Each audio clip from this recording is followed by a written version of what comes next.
ஐந்தாம் தமிழர் சங்க நேயர்கள் அனைவருக்கும் வணக்கம். இந்த விழியம் ரொம்பவே முக்கியமான விழியம். அனைத்து சங்க உறவுகளுமே இந்த விழியத்தை கடைசி வரையும் பாருங்கள். ஐந்தாம் தமிழர் சங்கத்திலிருந்து சேது மறவர் ஆகிய என்ன அடிப்படை உறுப்பினர்லேருந்து நீக்கியிருக்காங்க. அப்படி அடிப்படை உறுப்பினர்லேருந்து நீக்கிற அளவுக்கு நான் என்ன தப்பு செஞ்சேன்றதை பார்க்க போகிறோம். அது மட்டும் இல்லை, தேர்தல் வர இருக்கிற நிலையில் ஏன் என்ன அவசரமாக நீக்கினாங்க, என்ன நீக்கியவர்கள் யார், இது எல்லாத்தையும் பார்க்க போகிறோம். இப்போ ஒரு சங்கம் எடுத்துப்போம், இல்லை ஒரு கட்சி எடுத்துப்போம், இல்லை ஏதாவது ஒரு ஐடி கம்பெனி கூட எடுத்துப்போம். ஒருத்தரை நீக்கிறாங்கன்னா என்ன ப்ரொசீஜர்? ஒன்று அவங்கள கூப்பிட்டு சொல்லுவாங்க, இந்த பாருங்கள் இந்த போன்ற தவறுகள் செஞ்சுருக்கீங்க, அது ஆதாரப்பூர்வமாக நிரூபணமாச்சுன்னு அந்த ஆதாரங்களை காட்டுவாங்க, காமிச்சிட்டு நீக்குவாங்க. இல்லைனா வேற என்ன பண்ணுவாங்க, 1-2 முறைனாச்சும் கூப்பிட்டு வச்சு வார்ன் பண்ணுவாங்க. இதே தப்பை நீங்கள் திருப்பியும் பண்ணிங்கன்னா உங்களை கம்பெனியிலேருந்தோ சங்கத்திலேருந்தோ நீக்குவோம், இது உங்களுக்கு லாஸ்ட் வார்னிங் அப்படின்னு கூப்பிட்டு வச்சு சொல்லுவாங்க. அதுக்கப்புறம் எந்த சங்கமாக இருந்தாலும் எந்த கட்சியாக இருந்தாலும் நீக்கிறாங்கன்னா அவங்கக்கிட்ட விளக்கம் கேட்பாங்க. இத்தனை குறைபாடுகள் இருக்குது, உங்கள் தரப்பு நியாயம் என்ன அப்படின்னு விளக்கம் கேட்பாங்க. ஆனால் இங்கே பார்த்தீங்கன்னா நம்ம ஐந்தாம் தமிழர் சங்கத்தில் அந்த குறைந்தபட்ச ஜனநாயகம் கூட இல்லாமல் என்கிட்ட முன்னாடி எதுவுமே அறிவிக்காமல் என்னை நீக்க போகிறதே என்கிட்ட சொல்லாமல் திடீர்னு ஒரு நாள் இந்த அறிக்கையை விட்டு என்னை நீக்கியிருக்காங்க. என்னை நீக்கினவங்க யார்? ஐந்தாம் தமிழர் சங்கத்தில் புதுசாக உருவாக்கப்பட்ட இந்த நிர்வாக குழு. அதாவது என்னை தூக்குறதுக்கு ஒரு வாரத்துக்கு முன்னாடி தான் இந்த நிர்வாக குழுவே புதுசாக அமைக்கிறோம். அந்த குழுவில் நான் இல்லை. அந்த புதிய குழு ஆரம்பித்த உடனேயே முதல் வேலையாக சங்கத்தின் அடிப்படை உறுப்பினர்லேருந்து என்னை தூக்கிட்டாங்க. அந்த குழுவில் இருக்கிறவங்க யார்னா அடைக்கலராஜ் கவுண்டர், திலக் கோனார், கவிக்குயில் பறையர், நெப்போலியன் பறையர், பிரவீன் வன்னியர், அப்புறம் தீனா, கேரள முதலி, இவங்கெல்லாம் தான் அந்த நிர்வாக குழு.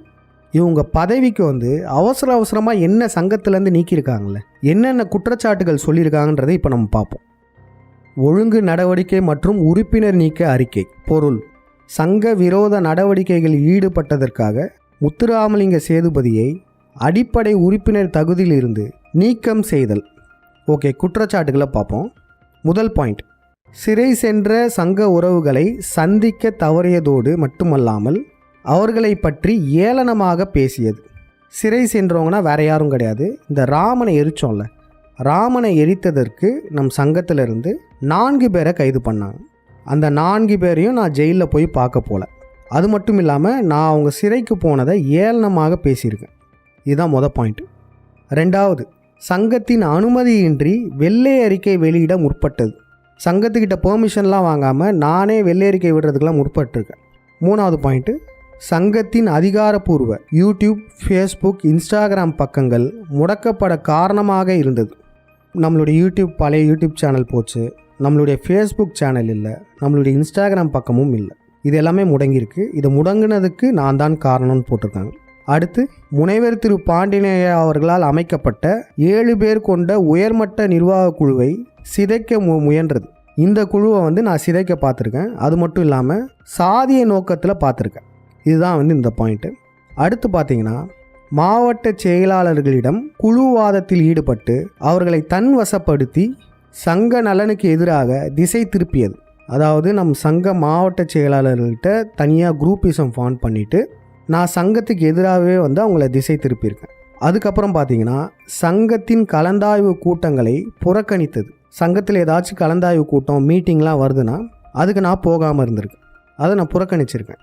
அப்புறம் சக பணியாளர்களிடம் மரியாதை குறைவாக நடந்து கொண்டது. நானும் பணியாளர் தான், ஸோ நான் மற்ற பணியாளர்கள்கிட்ட மரியாதை குறைவாக நான் நடந்திருக்கேன்றாங்க. அதுக்கப்புறம் மாவட்ட செயலாளர்கள் கூட்டத்தில் ஐயா அவர்களால் தேர்ந்தெடுக்கப்பட்ட நிர்வாக உறுப்பினர்கள் மீது அவதூறுகளை பரப்பி அவர்களின் நற்பெயருக்கு களங்கம் விளைவிக்க முற்பட்டது. இப்போ சொன்னோம்ல, இந்த பேர், இவங்க தான் நிர்வாக குழு. அவங்க மேலே அபாண்டமாக நான் குற்றச்சாட்டுகள் வச்சுருக்கேன் அப்படின்றது சொல்கிறாங்க. அவங்களுடைய நற்பெயருக்கு களங்கம் விளைவிச்சிருக்கேன்னு சொல்கிறாங்க. ஏன்னா இவங்க எல்லாரும் அவ்வளவு நல்லவங்க. அதுக்கப்புறம் டில்லி பாபு ஐயாவிடம் பெற்ற ஒளிப்பதிவை தவறான முறையில் அவரின் அறிவுறுத்தலை மீறி வெளியிட்டு அவரின் அரசு பணிக்கு மிகுந்த நெருக்கடியை ஏற்படுத்தியது. டில்லி பாபு ஐயா வேறு யாரும் இல்லை, அவர் ட்ரெயின் லோக்கோ பைலட். அவர்கிட்டேருந்து ஏதோ ஒரு ஆடியோ நான் வாங்கி அவருக்கே தெரியாமல் தவறான முறையில் சங்கத்திலேருந்து வெளியிட்டிருக்கேன். அதனால் அவருடைய அரசு பணிக்கே ரொம்ப நெருக்கடி ஏற்பட்டிருக்கு. அதுக்கு அடுத்த பாயிண்ட், தமிழ்வாணி விவகாரத்தில் சக பணியாளருக்கு தெரியாமல் சங்கத்தின் அதிகாரப்பூர்வ இன்ஸ்டாகிராம் பக்கத்தின் வாயிலாக சமரசம் பேசி சங்கத்தின் நன்மதிப்பை குறைத்தது. தமிழ்வாணினா நம்ம எல்லாருக்கும் தெரியும் யாரு. ஆன்லைன்ல விபச்சாரம் செய்த பெண் பள்ளிக்கு சீஃப் கெஸ்டா கூப்பிட்டுருந்தாங்க. அதை நம்ம எக்ஸ்போஸ் பண்ணி கூட போட்டிருந்தோம். அவங்களால நம்ம யூடியூப் சேனல் ஸ்ட்ரைக் கொடுத்துருந்தாங்க. அதனால் நான் என்ன பண்ணியிருக்கேன்னா இன்ஸ்டாகிராம் பக்கம் மூலமாக அவங்கக்கிட்ட நான் சமரசம் பேசியிருக்கேன். அது யாருக்கும் தெரியாமல் நான் பேசியிருக்கேன். இப்படி நான் சமரசம் பேசினால சங்கத்துடைய நன்மதிப்பு குறைந்தது. இதுதான் இந்த பாயிண்ட். அடுத்து, சங்கம் சார்ந்த நிகழ்வுகளில் சுயசாதி பெருமை பேசியது. சங்கம் சார்ந்த நிகழ்வுகள்னால் நம்ம போடுற கூட்டங்கள், நம்ம போடுற விழாக்கள், அதில் நம்ம மேடையில் பேசுவோம்ல, அதில் நான் சுயசாதி பெருமை பேசியிருக்கிறதா சொல்லியிருக்காங்க. அதுக்கப்புறம் வகுப்பிற்கான கட்டணம் மற்றும் சங்கத்திற்கு பல மாதங்களாக சந்தா செலுத்தாதது. வகுப்புனா நம்ம பட்டய படிப்பு வகுப்பு. அதுக்கப்புறமா பல மாதங்களாக நான் சந்தாவே செலுத்தலைன்னு சொல்லியிருக்காங்க. அதுக்கப்புறம் பாருங்கள், கடைசி பாயிண்ட். ஐயாவிற்கு கட்சியின் தலைவர் என்ற பொறுப்பை ஐயாவிற்கு விருப்பம் இல்லை என்று ஐயாவின் ஒப்புதலின்றி தானே சொன்னது. இப்போ நம்ம 5ஆம் யுக கட்சின்னு இருக்குல்ல, அந்த கட்சியின் தலைவர் நம்ம பாண்டியன் ஐயா. ஆனால் நான் என்ன பண்ணியிருக்கேன்னா ஐயாவுக்கே தெரியாமல் ஐயாவுக்கு அந்த தலைவர் பொறுப்புலாம் விருப்பம் இல்லை அப்படின்னு நான் சொல்லியிருக்கிறதா சொல்கிறாங்க. இந்த 13 பாயிண்ட் தானா? நான் கிடையாது. இதையும் தாண்டி பல பாயிண்ட்ஸ் இருக்குது. என் மேலே வைக்கப்பட்ட குற்றச்சாட்டுகள் அனைத்துக்குமே இப்போ நான் விளக்கம் கொடுக்க போகிறேன். அந்த விளக்கத்தில் பல அதிர்ச்சியூட்டும் தகவலையும் சொல்ல போகிறேன். நீங்கள் யோசிக்கலாம், பிப்ரவரி மாதம் என்னை தூக்கியிருக்காங்க, அப்போல்லாம் எதுவும் பேசாமல் ஏன் 1 மாதம் கழித்து மார்ச் மாதத்தில் பேசுகிறீங்க? அதுவும் தேர்தல் வேறு வரப்போகுது, இப்போ இதை பேசி தான் ஆகணுமான்னு நீங்கள் கேட்கலாம். ஆமாம், நிச்சயமாக இப்போ நான் பேசி தான் ஆகணும். இப்போ நான் பேசலைன்னா என் தமிழ் இனத்துக்கு நானே துரோகம் செஞ்சது போல் ஆயிரும். பிப்ரவரி மாதத்திலிருந்தே எனக்கு 1 மாத கால இடைவெளி தேவைப்பட்டது. இந்த நிர்வாக குழு கருப்பாடுகளை அனலைஸ் பண்ணுறதுக்கு. எந்த ஒரு முடிவுமே அவசரத்தில் நம்ம எடுத்துடவே கூடாது. அந்த எமோஷனாக எடுக்கக்கூடிய முடிவுகள் அனைத்துமே தவறாக தான் இருக்கும். அதில் நான் தெளிவாக இருந்தேன். அந்த காரணத்துக்காக தான் இத்தனை நாட்கள் அமைதியாகவும் இருந்தேன். இப்போ என்னுடைய தன்னிலை விளக்கத்தை பார்ப்போம். முதல்ல இந்த ஜெயிலுக்கு போன விஷயம். ராமனை எரிச்சதுனால ஜெயிலுக்கு போனாங்க. என்ன சொல்லிட்டாங்கன்னா, ராமனை எரிக்கிறதுக்கு சேது தான் காரணம். சேது தான் யாரையுமே கேட்காம இந்த ராமனை எரிக்கிற ஐடியாவை வச்சு இம்ப்ளிமெண்ட் பண்ணான் அப்படின்னு சொல்லிட்டு என் மேலே பழி போடுறதா நினச்சி எனக்கு மீண்டும் மீண்டும் பெருமை தான் சேர்க்குறாங்க. உண்மையிலேயே ராமனை எரிச்சதுன்றது எவ்வளோ பெரிய செயல் தெரியுமா? இந்தியாவிலே இதுவரை யாரும் செய்யாத செயல். அந்த செயலை சேதுதான் செய்ய வச்சாரு, சேதுதான் செய்ய வச்சாருன்னு மீண்டும் மீண்டுமே சொல்கிறாங்க. அது ஏன்னா அது எரிச்சதுனால பாருங்கள், நாங்கள் ஜெயிலுக்கு போய் எவ்வளோ கஷ்டப்படுறோம். சங்கத்துக்கு கெட்ட பேர், இந்த கெட்ட பேர் சேதுவால் தான் வந்தது அப்படின்றதுக்காக சொல்கிறாங்க. சரி, உண்மையிலேயே ராமனை எரிச்சது முழுக்க முழுக்க என்னுடைய தனிப்பட்ட செயலா அப்படின்றத பார்ப்போம். இந்த வாட்ஸ்அப் ஸ்க்ரீன்ஷாட்டை பாருங்கள். இந்த ஆண்டு தசராவில் இவங்க ராவணனை எரிப்பாங்க, நம்ம இந்த ஆண்டு ராமனை எரிப்போமா அப்படின்னு சொல்லி நான் கேட்டிருக்கேன். ஏன்னா ஏற்கனவே முதல் முறையாக நம்ம ராமனை எரிச்சதுமே தசராவை முன்னிட்டு தான். அதில் ராமன், சகுனி, பரசுராமனை எரிச்சிருப்போம். நான் குரூப்பில் கேட்டதுக்கு இந்த நிர்வாகிகள்லாம் என்ன சொல்கிறாங்கன்றதை பாருங்களேன். இந்த ஃபேன்சி ட்ரெஸ் காம்படிஷன் ட்ரெஸ் எல்லாம் விற்கும்ல, அந்த கடையிலெல்லாம் பார்த்தோன்னா அந்த யானை முகம், சிங்கம் முகம் அதெல்லாம் செஞ்சு வச்சுருப்பாங்க ஒரு மாதிரி அட்டையில். இல்லை ப்ரோ, அந்த மாதிரியான நபர்கள்கிட்ட நம்ம நினைக்கிற மாதிரி கொஞ்சம் பிரம்மாண்டமாக கிடைக்காது.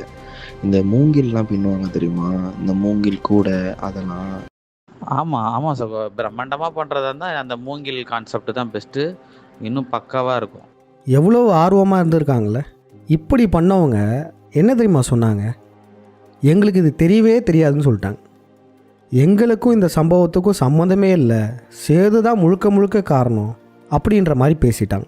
அது மட்டும் இல்லை, இந்த ராமனை எரிக்கிறத திருமால் விழா முடிஞ்ச உடனே அதே இடத்துல பண்ணுன்னு சொன்னது இதே நிர்வாக குழுவில் இருக்கிற பிரவீன் தான். பிரவீன் கூகுள் மீட்லேயே சொல்லியிருக்காரு.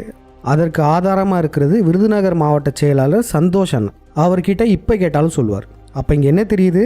ராமனை கொளுத்தணும்னு முடிவு பண்ணது இங்கே எல்லாரும் சேர்ந்து தான், சேது மட்டும் கிடையாது. அது மட்டும் இல்லாமல் ராமனை இந்த இடத்துல தான் எரிக்கணும்னு சொன்னது இந்த நிர்வாக குழுவில் இருக்கிற பிரவீன் தான். ராமனை எரிக்கிறதுக்கு வைக்கோல் ஏற்பாடு பண்ணது இந்த அடைக்கல ராஜ் தான். ராமன் பேனர் அடித்தது எல்லாமே இந்த திலக் வசந்த் தான். இன்னும் சொல்லப்போனால் அங்கே ராமனை கொளுத்தின இடத்துல நான் கூட இல்லை. ஏன்னா சீக்கிரம் நான் சென்னைக்கு போகணும், எனக்கு அடுத்த நாள் வேலை இருக்குன்னு நானும் பிரவீனுமே கூட கிளம்பிட்டோம், வேனில் போயிட்டோம். நான் இல்லாத சமயத்தில் தான் இதுவுமே நடந்தது. அப்படி இருக்கும்போது முழுக்க முழுக்க இதுக்கு சேது தான் காரணம்னு சொல்கிறது என்ன நியாயம்? ஒரு சங்க செயல்பாடு அது சரியாக இருந்ததுன்னா என்ன சொல்கிறோம்? சங்கம் நல்லா செயல்பட்டிருக்குன்னு தான் சொல்லுவோம். அப்போ அங்கே தனிப்பட்ட பேர் சொல்ல. ஆனால் அதுவே சங்கத்தில் ஒரு விடயம் தப்பாச்சுன்னா உடனே ஒரு தனிப்பட்ட நபரை குறை சொல்கிறது என்ன விதத்தில் நியாயம்? சரி, இப்போ ராமனை கொளுத்தியாச்சு. அதுக்கப்புறம் என்ன ஆச்சுன்னா இந்தியா முழுக்க பரவுச்சு. முதல்ல அடைக்கல ராஜை கைது பண்ணாங்க. அவர் ராமனை கொளுத்தினார்னு கைது பண்ணலை. திருச்சி மாவட்டத்தில் விஷ்ணு விழாக்கு சைன் வாங்கினவர் அவர். அதனால் அவரை கைது பண்ணாங்க. அதுக்கப்புறம் என்ன பண்ணுறாங்கன்னா, இந்த 3 நிர்வாகிகள் இருக்காங்கள்ல, நெப்போலியன், வசந்த், திலக், இவங்க சென்னையிலேருந்து அவசரமாக அன்றைக்கி நைட்டே கிளம்புறாங்க. நான் படித்து சொன்னேன், போகாதீங்க, அட்வொகேட் வந்ததுக்கப்புறம் போங்க, நிச்சயமாக அட்வொகேட் இல்லாமல் போகக்கூடாதுன்னு எனக்கு தெரிஞ்ச அட்வொகேட்டே சொல்லிட்டாங்க. ஏன்னா நிலைமை அவ்வளோ மோசமாக இருக்குது. அப்படி இருக்கும்போது அவசரப்பட்டு போகாதீங்கன்னு 2 முறை சொன்னேன். என்னுடைய பேச்சை கேட்காம இவங்க போனாங்க. நேராக திருச்சிக்கே போய் ரூம் எடுத்து தங்கினாங்க. அங்கே போலீஸ் இவங்கள பிடிச்சிட்டாங்க. ஏன் போலீஸ் இவங்கள பிடிச்சாங்கன்னா, இவங்க நிர்வாகிகள்ன்றதுக்காக கிடையாது. ஏன்னா அப்போ நம்ம நிர்வாக குழுவே நம்ம உருவாக்கலை. இவங்கள பிடிச்சதுக்கான காரணம், சங்கத்துடைய PRO நம்பர் 2 நம்பர் போடுவோம்ல, அந்த 2 நம்பருமே திலக்கிட்டையும் நெப்போலியன்கிட்டையும் தான் இருக்குது. அந்த 2 நம்பருமே ட்ரேஸ் பண்ணியிருக்காங்க. ட்ரேஸ் பண்ணிவிட்டு பார்த்தா அது நேராக திருச்சிக்கே வருது. என்னடா நம்ம தேடுற ஆளுங்க நம்மளை நோக்கியே வராங்கன்னே சொல்லி அந்த 2 பேரையும் கைது பண்ணிட்டாங்க. கூட வசந்தையும் கைது பண்ணிட்டாங்க. இதுதான் நடந்தது. அது மட்டும் இல்லாமல் RSS உடைய போராட்டம் மேலும் தீவிரம் அடைஞ்சதுனால நம் பாண்டியன் ஐயாவை எப்படியாச்சும் கைது பண்ணிடணும்னு போலீஸ் குறியாக இருந்தாங்க. இதில் நான் தீர்க்கமாக முடிவு பண்ணது என்னதுன்னா, எக்காரணத்தை கொண்டும் நம்ம ஐயாவை கைது பண்ண விட்டுறவே கூடாது. அது மட்டும் இல்லை, இவங்க ஆல்ரெடி கைது ஆயிட்டாங்க 4 பேர். இவங்களையும் நம்ம ரிலீஸ் பண்ணணும். இதுக்கான வேலைகளை மட்டும்தான் பார்க்கணும் அப்படின்றதுல நான் குறிப்பாக இருந்தேன். அதனால் இவங்கள நேரில் போய் பார்க்குறதுக்கு கைதான வசந்துடைய சொந்த மாமா பொண்ணு அவங்களே நேரில் போய் பார்த்தாங்க. அவங்க அங்கேயே இருக்கிறாங்க. ஏன்னா வசந்த் கைதாயிருக்கார். சொந்த முறை பையன் கைதானனால அங்கே போயிருக்காங்க. அவங்கள தாண்டி மேலும் ஒரு சிலரையுமே பார்க்க சொல்கிறதுக்கு நான் ஏற்பாடு பண்ணி அனுப்பிட்டுருக்கேன். என்னுடைய முதல் கடமை ஐயாவை பாதுகாக்கணும். எக்காரணம் கொண்டும் போலீஸ்கிட்ட மாட்டிடக்கூடாது. அதுக்கு என்னெல்லாம் பண்ணுமோ அதை நான் செஞ்சேன். அந்த காரணத்துக்காக நான் இவங்கள நேரில் போய் பார்க்கல. இந்த கைதான 4 பேரை நான் போய் நேரில் பார்க்கல. மற்றவங்க பார்க்குறதுக்கு அனைத்து ஏற்பாடுகளையும் செஞ்சேன். மேலும் இவங்க எவ்வளோ சீக்கிரம் எடுக்க முடியுமோ அவ்வளோ சீக்கிரம் ஜாமீனில் எடுக்கிறதுக்காக ஏற்பாடு செஞ்சதும் நான். இவ்வளவு கிரிட்டிக்கலான சூழ்நிலையில் சாதுரியமாக நாங்கள் வேலை செஞ்சதுனால தான் பாண்டியன் ஐயா கிட்ட போலீஸ் நெருங்கவே முடியல. பாண்டியன் ஐயாவை எப்படியெல்லாம் தப்பிக்க வச்சோன்னு தெரிஞ்சுக்கணுன்னா இசக்கியப்பன் ஐயா கிட்ட கேளுங்க. ஏன்னா அவரும் நானும் தான் அவ்வளோ ஏற்பாடுகள் செஞ்சு பாண்டியன் ஐயாவை காத்து நின்றோம். அவர்கிட்ட நீங்கள் கேளுங்க, எப்படிலாம் போலீஸ்கிட்டேருந்து பாண்டியன் ஐயாவை காப்பாற்றுனீங்க, எப்படி தப்பிக்க வச்சிங்க, எப்படி முன்ஜாமீன் வாங்கினீங்கன்றத அவர் டீட்டெயிலாக சொல்லுவார். இப்படி இருக்க சூழ்நிலையில் நான் இந்த 4 பேரை பார்க்க வரலையா? ஆமாம், நான் வரல, ஒத்துக்கிறேன். நான் என்ன கேட்குறேன்னா, என் மேலே அவ்வளோ பாசமா நான் பார்க்க வராதது? அது மட்டும் இல்லை, இந்த ஜெயிலுக்கு போன 4 பேரை பார்க்காததுக்காக சங்கத்தின் அடிப்படை உறுப்பினர்லேருந்து தூக்குவீங்களா? இது அவ்வளோ பெரிய குற்றமா? வ.உ. சிதம்பரனார் ஜெயிலேருந்து வெளியே வரும்போது அவருடைய 2 நண்பர்கள் மட்டும்தான் பார்க்கவே வந்தாங்க. பெரிய ஆரவாரம்லாம் கிடையாது. தமிழ் தேசியவாதிகள் நம்ம இதுக்கெல்லாம் கோச்சிக்கக்கூடாது. இந்த வார்த்தையை யார் தெரியுமா சொன்னால்? நம்ம முனைவர் திரு பாண்டியனையா தான் என்கிட்ட தனிப்பட்ட முறையில் ஃபோன் கால்லையும் சொன்னார், மற்றவங்ககிட்டையும் சொன்னார். அதெல்லாம் விடுங்க. இந்த 4 பேரை பார்க்காததுனால சங்கத்துடைய அடிப்படை உறுப்பினர்லேருந்து தூக்குறது என்ன விதத்தில் நியாயம்? 4 பேரை நாங்கள் பார்க்க வராததுக்கான காரணம், வெளியே வந்ததுக்கப்புறம் அந்த 4 பேருக்கும் மாபெரும் வரவேற்பு கொடுக்கலாம் அப்படின்னு நினச்சோம். பெரிய வரவேற்பு கொடுக்கணும், ஏன்னா இது ஒரு பெரிய சாதனையாக நம்ம கொண்டு போகணும்.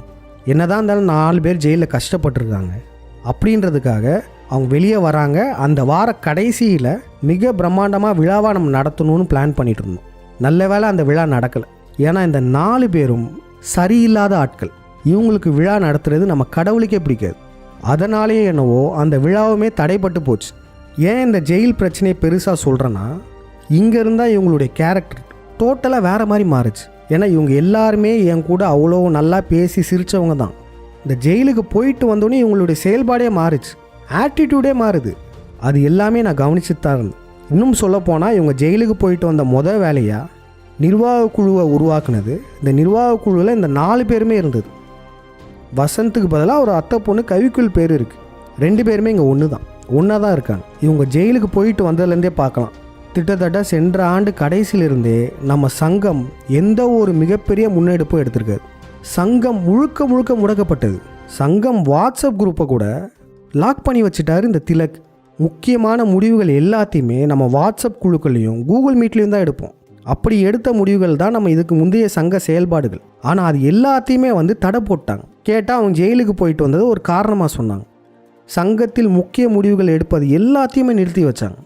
அங்கே எனக்கு இவங்க மேலே சந்தேகம் எழுந்தது. இல்லை, இவங்களுடைய செயல்பாடில் மிகப்பெரிய மாற்றம் இருக்குன்றதை நான் உணர்ந்தேன். ஒருத்தனை வீழ்த்துறதுக்கு நம்ம எதிரிங்க எடுக்கிற சீப்பான ஆயுதம் என்ன தெரியுமா? சாதி. அப்படி தான் என்னையுமே வீழ்த்த பார்த்துருக்காங்க.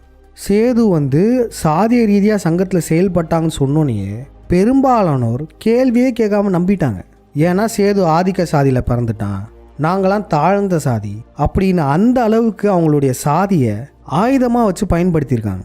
அவங்க வச்ச குற்றச்சாட்டு என்னென்னா, 7 பேர் கொண்ட நிர்வாக குழுவில் 4 பறையர்கள் இருக்காங்க, இது ரொம்ப தப்பு, இதுவே 5 தேவர்கள் இருந்தால் ஏற்றுப்பீங்களா அப்படின்னு நான் சொன்னதான். ஆனால் இந்த மாடுலேஷனில் சொல்லலை. நான் மட்டும் இல்லை, சங்கத்தில் உள்ள பல முக்கியமான நபர்களுமே இதே தான் சொன்னாங்க. ஒரு நிர்வாக குழு போடுறோம், அதில் 7 நபர்கள் இருக்காங்கன்னா 7 பேரும் வெவ்வேறு சாதியினராக இருக்கணும், அப்போ தான் சரியாக இருக்கணும், எல்லாருமே பேசிக்கிட்டோம். நிர்வாக குழு முதலாக போடும்போது இந்த லிஸ்ட்டு தான். இதில் பாருங்கள், கவிக்குயில் பறையர், அரவிந்தும் பறையர், நெப்போலியன் பறையர். அது மட்டும் இல்லாமல் கவிக்குயிலுடைய முறப்பயனான வசந்த், இவருமே ஐயா கூட முக்கியமாக தான் இருக்கார், இவருமே பறையர். அப்படி இருக்கும்போது 4 பேர் பறையர்கள் வந்துட்டாங்க. 4 பேரோ 3 பேரோ இப்படி இருக்கக்கூடாதுல்ல. நிர்வாக குழுனா அனைத்து தமிழ் குடிகளிலிருந்தும் ஒவ்வொருத்தர் தேர்ந்தெடுக்கப்படணும்.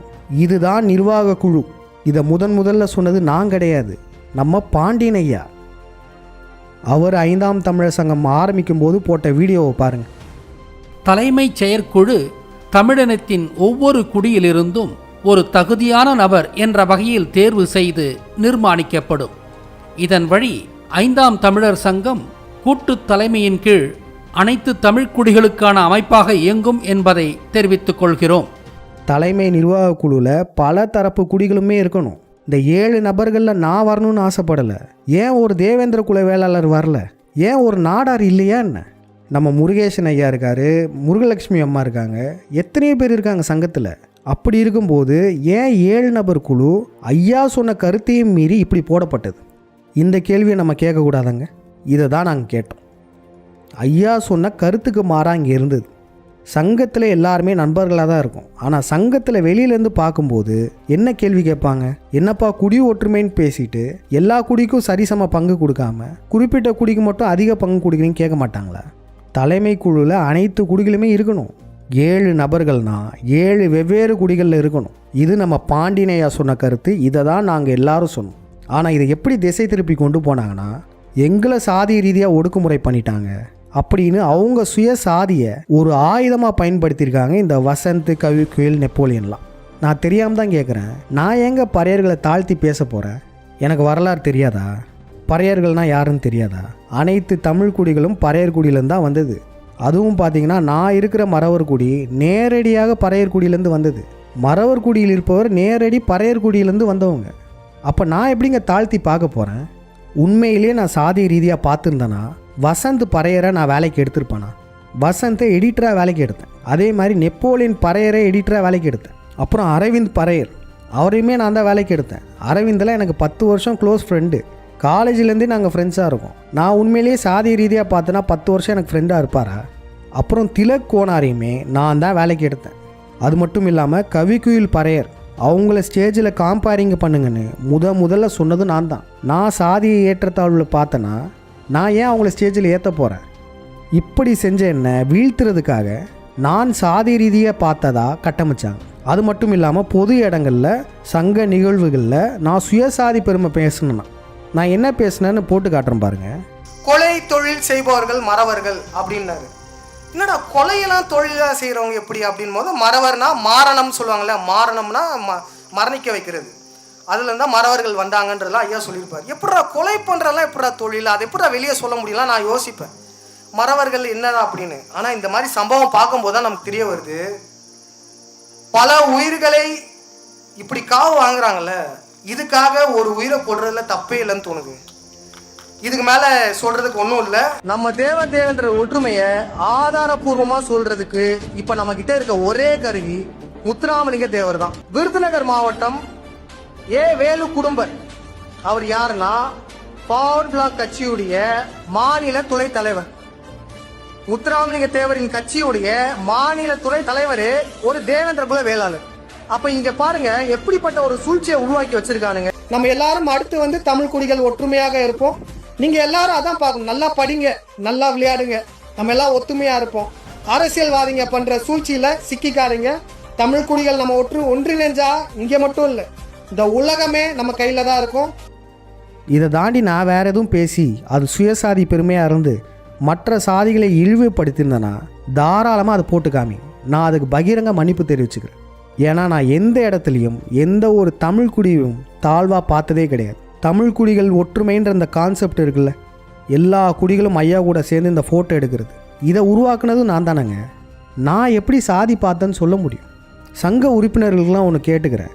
இப்போ நான் மறவர் சாதியில் பிறந்ததுனாலே நான் சாதியவாதியாக இருக்கணுன்ற அவசியம் கிடையாது. என்னை பற்றி ஒருத்தவங்க தப்பாக சொல்கிறாங்கன்னா தயவு செஞ்சு உடனே நம்பிடாதீங்க. இந்த மாதிரி தான் நம்பி தான் காலங்காலமாக நம்ம ஏமாந்துட்டுருக்கோம். எதுவாக இருந்தாலும் தீர விசாரிங்க, ஆதாரத்தை தேடுங்க. ஏன்னா இந்த வசந்த்லாம் சாதியை வச்சு எமோஷனை தூண்டுறாரு. அவர் சாதியை அவர் ஆயுதமாக பயன்படுத்திக்கிறாரு. அதனால் எமோஷனில் யாரும் எந்த முடிவுக்கும் வராதிங்க. அடுத்து என் மேலே வைக்கப்பட்ட குற்றச்சாட்டு பணம் விஷயம்.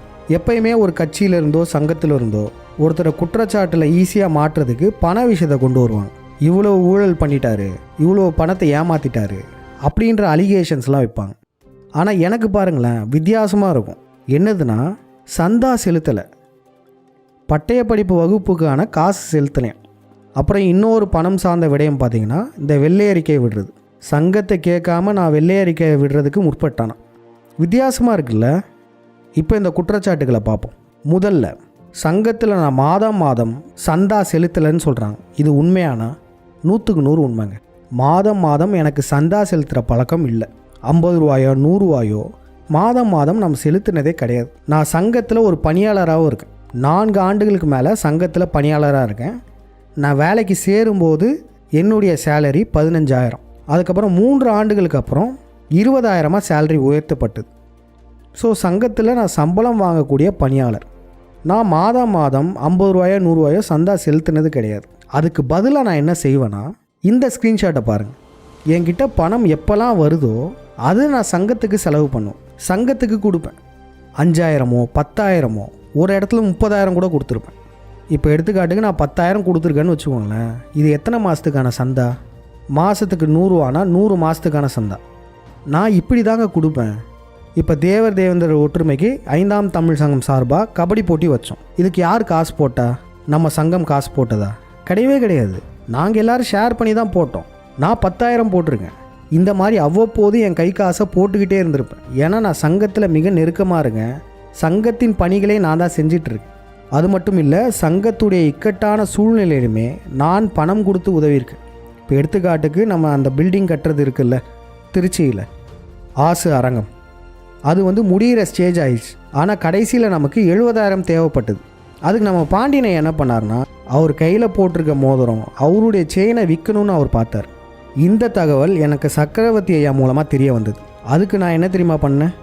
நானும் சக்கரவர்த்தியாம் சேர்ந்து திட்டம் போட்டு ஒரே நாளில் 70,000 ரெடி பண்ணோம். அதில் இந்த தொகை என்னோட தொகை.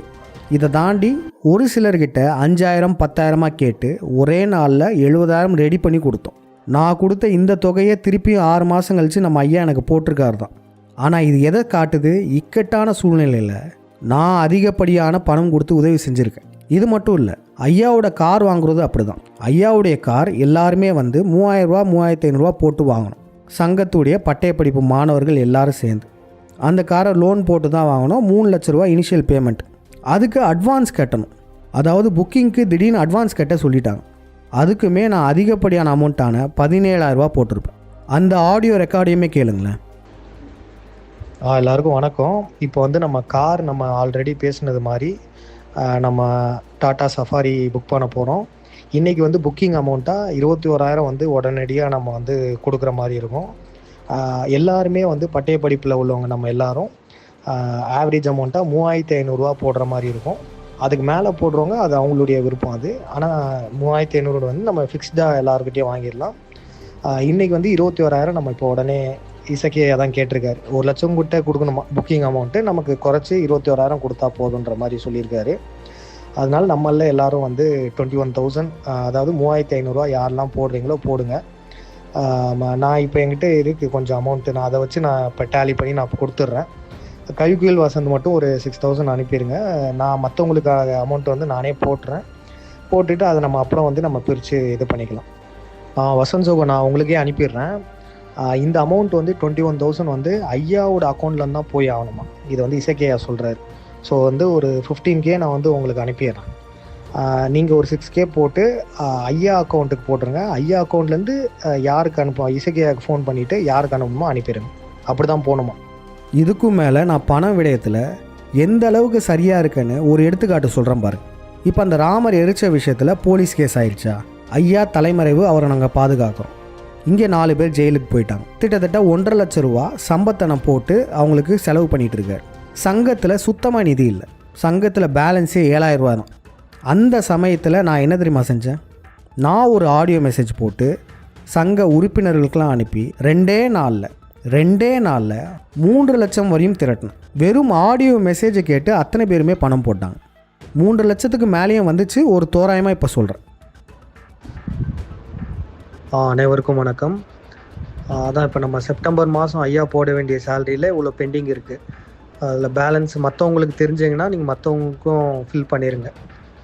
இவர் வசந்துக்கெலாம் ஃபுல்லாக வந்துருச்சா எல்லோரும் கேட்டு நீங்கள் பார்த்துக்கு ஃபில் பண்ணிடுங்க. எவ்வளோ நம்ம போடணுமோ அந்த அமௌண்ட்டு ப்ளஸ் வந்து இப்போ இந்த மாதத்துக்கான சேலரி அமௌண்ட் அது எவ்வளோ ஆகுது, அது தாண்டி வந்து நம்ம இப்போ இந்த பெயில் இருக்குல்ல, இதுக்கு வந்து 40,000 to 50,000 ஆகும். அந்த ரேஞ்சு அதுக்கு மேலே கூட வாய்ப்பு இருக்குது. அப்படி இருக்கும்போது நமக்கு எவ்வளவு பட்ஜெட் தேவை, நிதி உதவி, இது வந்து மேண்டேட்டரி. எப்படின்னா இது அத்தியாவசிய பட்ஜெட். இது ப்ளஸ் வந்து நம்ம இது கார் இருக்குல்ல, காருக்கான டியூ அமௌண்ட்டு, இது எல்லாமே இன்றைக்கி நம்ம ஈவினிங்குள்ளே கொஞ்சம் போட்டு நம்ம கனெக்ட் பண்ணிட்டோன்னா நம்ம அதை நோக்கி நம்ம வந்து நம்மக்கிட்ட சந்தா மக்கள்கிட்ட எல்லார்ட்டையும் கேட்டு நம்ம இது பண்ணிடலாம். கவிக்குயில் சங்க கொஞ்சம் அதை நீங்கள் பார்த்துக்கிறீங்களா? இது இப்போ வந்ததுக்கப்புறம் என்ன பண்ணேன்னா, ஐயாவுடைய செல்ஃபோனில் நம்ம டிரான்சாக்ஷன் பண்ண முடியாது. அது நமக்கு ரிஸ்க்கு. ஏன்னா ஐயாவை ட்ரேஸ் பண்ணிகிட்டு இருக்காங்க. அதனால் என்ன பண்ணேன்னா, ஐயா அக்கௌண்ட்டில் இருந்து கவிக்குயில் அக்கௌண்ட்டுக்கு பணத்தை மாற்றினேன். ஏன் அக்கௌண்ட்டுக்கு மாற்றலை, ஏன்னா எனக்கு தெரியும் என் அக்கௌண்ட்டுக்கு மாற்றினேன்னா சங்கத்துடைய பணத்தை சேதுவோட அக்கௌண்ட்டுக்கு மாற்றிட்டாங்கன்னு பெரிய குற்றச்சாட்டு வைப்பாங்க. அதனால் என்ன பண்ணேன்னா, சங்கத்துடைய அக்கௌண்டண்ட்டான கவிக்குயில் அக்கௌண்ட்டுக்கு மாற்றினேன். அதுதான் சரியான முடிவும் கூட. ஏன்னா காவல்துறை வந்து கேட்டாலுமே நான் சங்கத்துடைய அக்கௌண்டண்ட்டு, அதனால் என்கிட்ட பணம் இருக்குன்னு அவங்க சொல்லிக்கலாம். அப்படி கவிக்குயில்கிட்ட மாற்றினதுக்கப்புறம் அவங்க மூலமாக நம்ம சங்க பணியாளர்களுக்கெல்லாம் 2 மாதம் சம்பள பாக்கியை போட சொன்னேன். எல்லாருக்கும் போட்டாங்க. மிச்சம் இருந்ததை எனக்கும் போட சொன்னேன். சம்பள பாக்கியும் தாண்டி மற்ற செலவுகளுக்குமே அந்த பணம் மிகவும் பயனுள்ளதாக இருந்தது. இந்த சம்பவம் வந்து நான் பணம் விஷயத்தில் சரியாக இருக்குன்றதுக்கு ஒரு எடுத்துக்காட்டு. அதனால தான் இவங்களால் சேது ஊழல் செஞ்சிட்டான்னு போட முடியல. ஏன்னா இத்தனை ஆண்டுகள் நான் சங்கத்தில் நேர்மையாக இருந்திருக்கேன். அதுக்கு பதிலாக என்ன போட்டு விட்ருக்கான்னு பாருங்களேன். இங்கே தான் வேடிக்கையே. வெள்ளையறிக்கை விட முற்பட்டன்னு போட்டாங்க. இது எவ்வளோ பெரிய முட்டாள்தனம் தெரியுமா? சங்கத்தில் வெள்ளையறிக்கை விடுறது இது வேறு ஒன்றும் இல்லைங்க. எந்த கட்சியும் எந்த சங்கமும் செய்யாத செயலை நாம் செய்யணும்னு முடிவு பண்ணணும். என்னது? மாதம் மாதம் நம் சங்கத்துடைய வரவு செலவை வெளிப்படையாக காட்டணும், டிரான்ஸ்பரண்ட்டாக காட்டணும். இதுதான் வெள்ளையறிக்கை கான்செப்ட். இதை வந்து நம்ம மாதம் மாதம் வெளியே விட்டோன்னா எந்த கட்சியும் எந்த சங்கமும் செய்யாததை நாம் செஞ்சுருக்கோன்னு மக்களுக்கு நம்ம மேலே நம்பிக்கை வரும். நம்ம அந்தளவுக்கு டிரான்ஸ்பரண்ட்டாக இருக்கணும். நமக்கு இது வேலை சிம்பிள் தான், வேறு ஒன்றும் இல்லை. சங்கத்துடைய ஸ்டேட்மெண்ட்டை அப்படியே எடுத்து நம்ம போட போகிறோம். அதில் பேர்களை வேணால் ப்ளர் பண்ணி காமிச்சிக்கலாம். அப்படி போட்டோன்னா சங்கத்துக்கு எவ்வளோ பணம் வருது, எவ்வளோ செலவாச்சுன்னு நம்ம காட்ட போகிறோம். அவ்வளவுதான். இதில் எந்த ஒரு சிக்கலுமே இல்லை. இந்த ஐடியாவை உருவாக்குனது நான் தான். என்கிட்ட செந்தில் ஐயான்றவர் இந்த ஐடியாவை சொன்னார். நல்ல ஐடியாவாக இருந்தது, எடுத்துக்கலையான்னு சொல்லி நம்ம பாண்டியனை ஏட்ட இந்த ஐடியாவை சொல்லியிருப்பேன். அது மட்டும் இல்லாமல் இந்த நிர்வாகிகள்கிட்டையும் சொல்லி தான் நம்ம சங்கத்திலையுமே விழியம் வெளியிட்டிருப்போம். அதாவது விரைவில் வெள்ளையறிக்கை வெளியிடப்படும், எந்த கட்சியும் செய்யாத செயலை நாங்கள் செய்ய போகிறோம் அப்படின்னு ஒரு சின்ன விழியம் வெளியிட்டிருப்போம். இப்போ இவங்க என்ன சொல்கிறாங்கன்னா, இவங்ககிட்டலாம் சொல்லாமல் நானே இது முற்பட்ட மாதிரி சொல்கிறாங்க. இது அபாண்டமான பொய்ங்க, கருப்பு பொய்ன்னு சொல்லுவாங்கள்ல, அதான் இது. இந்த வாட்ஸ்அப் சேட்டு பாருங்களேன். நம்ம சங்கத்தில் எந்த வீடியோ ஃபைனலைஸ் ஆனாலும் இந்த ஃபைனலைசேஷன் குரூப்பில் போடும். இந்த குரூப்பில் போட்டதுக்கப்புறம் தான், அதில் ஓகே சொன்னதுக்கப்புறம் தான் நம்ம சேனலில் வீடியோ வரும். அப்படி தான் இந்த வெள்ளையறிக்கை வீடியோவும் வெளியே வந்தது. இவங்களுக்கு தெரியாமலாம் அந்த வீடியோவை போடவே இல்லையே. இப்போ நிர்வாகிகளாக இருக்காங்களே, இவங்கெல்லாம் அப்ரூவ் பண்ணதுக்கப்புறம் தான் அந்த வீடியோ வெளியிட்டிருக்கோம். ஆனால் எந்த அளவுக்கு மாற்றி சொல்லியிருக்காங்க பாருங்களேன். இங்கே தான் இவங்க மாட்டுறாங்களே. உண்மையிலேயே இவங்களுக்கு வெள்ளேரிக்கை விட போகிறது நல்லாவே தெரியும். இன்னும் ஒரு ஆதாரம் கூட காட்டுறேன் பாருங்கள். இந்த வெள்ளேரிக்கை விடுறத சங்கத்துடைய அக்கௌண்டண்ட்டான கவிக்குயிலே சொல்கிற ஒரு இன்டர்வியூவே எடுத்தோம். அந்த இன்டர்வியூ ரிலீஸ் பண்ணப்படலை. இப்போ இந்த விழியம் எதற்காக அப்படின்னா, வெள்ளை அறிக்கை சார்ந்து, அதாவது நிதி நிலைமை சார்ந்து ஒரு வெள்ளை அறிக்கை தகவல் கொடுப்பதற்காகத்தான் இந்த விழியம்.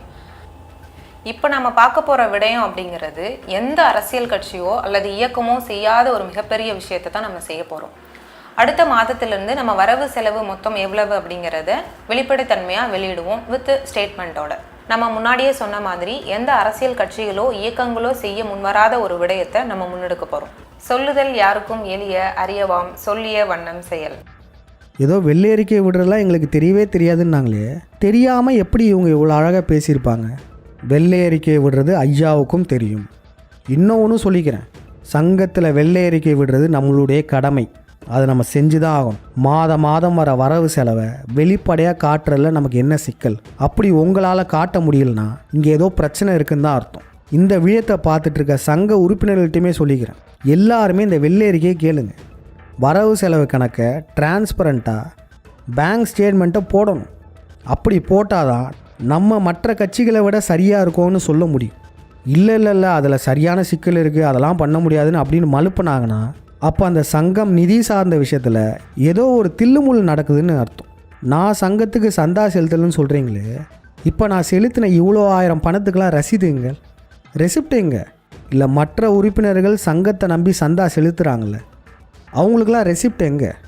சந்தாக்கு ஏன் ரெசிப்ட் கொடுக்க முடியல? வெப்சைட்டில் ஜென்ரேட் பண்ண முடியலன்னா மேனுவலாக ஜென்ரேட் பண்ணும்ல. முதல்ல அந்த ரெசிப்ட்லாம் இல்லாமல் எப்படி இன்கம் டேக்ஸ் ஃபைல் பண்ணுவாங்க கைக்குயில்? இப்போ இந்த பண விடயத்தில் நான் காமிச்ச ஆதாரங்கள் அனைத்துமே போதுமானது நம்புகிறேன். நான் பண விடயத்தில் சங்கத்தில் சரியாக செயல்பட்டிருக்கேன். அப்படி நான் சரியாக செயல்பட்ட ஒரே காரணத்துக்காக தான் என்ன தூக்க பார்த்துருக்கேன். அந்த வெள்ளேரிக்கை விடுறதுல இவங்களுக்கு ஏதோ ஒரு சிக்கல் இருக்குது, பயம் இருக்குது. இப்போ கடைசியாக என் மேலே வச்ச மிகப்பெரிய குற்றச்சாட்டு என்னதுன்னா, சோஷியல் மீடியா பக்கங்களை நான் முடக்குனது. சேதுவால் தான் யூடியூப், ஃபேஸ்புக், இன்ஸ்டாகிராம் பக்கங்கள்லாம் முடங்கி போச்சு. 2.0 இருக்குல்ல, 1,00,000 பார்வையாளர்கள் சப்ஸ்கிரைபர்ஸ் இருப்பாங்க. அந்த சேனல் முடங்குனதுக்கு சேது தான் காரணம். அது மட்டும் இல்லாமல் இந்த தமிழ்வாணி விடயம், அதாவது ஸ்கூலுக்கு சீஃப் கெஸ்ட்டாக போயிருப்பாங்கள்ல அந்த தமிழ்வாணி, அவங்களுக்கு சேது தனிப்பட்ட முறையில் காம்ப்ரமைஸ்லாம் பேசியிருக்கான்றதும் சொல்லியிருக்காங்க. இது என்னதுன்றதை பார்ப்போம். நம்மளுடைய யூடியூப் சேனல் 5ஆம் தமிழர் சங்கம் 2.0 இது முடங்குனதுக்கான முக்கியமான காரணத்தை நம்ம விழியத்திலே சொல்லியிருப்போம். இதில் பார்த்தீங்கன்னா போலிடாக்ஸ் விக்னேஷ்கிட்ட நம்ம எதுவும் பேச முடியாது, ஆனால் தமிழ்வாணிக்கிட்ட நமக்கு பேசுகிறதுக்கான வாய்ப்பு இருக்குது அப்படின்னு சொல்லி பாண்டியனையாகிட்ட பெர்மிஷன் வாங்கி தான் அவங்கக்கிட்ட தொடர்பு கொள்ளான்னு பேசுனது. பேசும்போது ஃபார்மல் லெட்டரில் டியர், கைண்ட்லின்லாம் போட்டு தான் எழுத முடியும். உடனே தமிழ்வாணிக்கு டியர்னு போட்டுட்டான்ற அளவுக்கு சொல்லியிருக்காங்க. இந்த 6 பேர் கொண்ட நிர்வாக குழுக்கு இந்த அளவுக்கு தான் மூளை. நான் தமிழ்வாணிக்கு மெசேஜ் பண்ணதுமே அப்பயே நான் விளக்கம் கொடுத்து ஒரு ஆடியோ மெசேஜும் போட்டிருக்கேன், அதை கேளுங்களேன்.